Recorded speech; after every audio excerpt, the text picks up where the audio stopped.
বিলাসবহুল গাড়ির গোপন কক্ষ থেকে উদ্ধার 50 কেজি অবৈধ শুকনো গাঁজা। গ্রেপ্তার অভিযুক্ত গাঁজা পাচারকারী গোপাল দাস। ভারতের ছোট্ট পার্বত্য ত্রিপুরা রাজ্যে সক্রিয় হয়ে উঠেছে নেশা পাচারকারীরা। প্রায় প্রতিদিন নেশা পাচারকারীরা বিভিন্ন নিত্য নতুন পন্থা অবলম্বন করে বহির্রাজ্যে গাঁজা পাচার করতে গিয়ে পুলিশের জালে ধরা পড়ছে।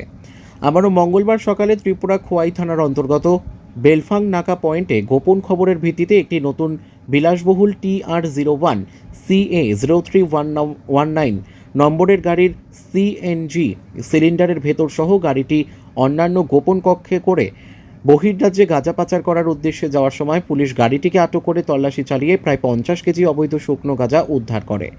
সাথে গ্রেপ্তার করা হয়েছে অভিযুক্ত কুখ্যাত নেশা পাচারকারী গোপাল দাসকে।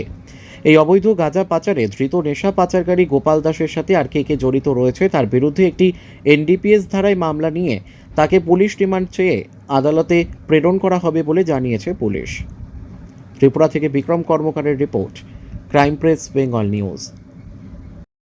আজকে সকালে আমাদের কাছে খবর ছিল একটা বড় VIP গাড়ি XL6 গাড়ি করে গোপন চেম্বারে করে বহিরাজ্যে গাঁজা পাচার হয়। ওই অনুসারে আমরা নাকাতে টিম লাগাই এবং টিম লাগিয়ে যথারীতি আমরা সঠিক সময়ে গাড়িটাকে আমরা ডিটেইন করতে পারি এবং গাড়িটা ডিটেইন করে আমরা সরকারি কর্মচারী এবং DCM sir, IPS sir, SDPO স্যারের সামনে আমরা গাড়িটা প্রপার NDPS এর নিয়ম অনুসারে সার্চ করি এবং সার্চ করে গাড়ির বিভিন্ন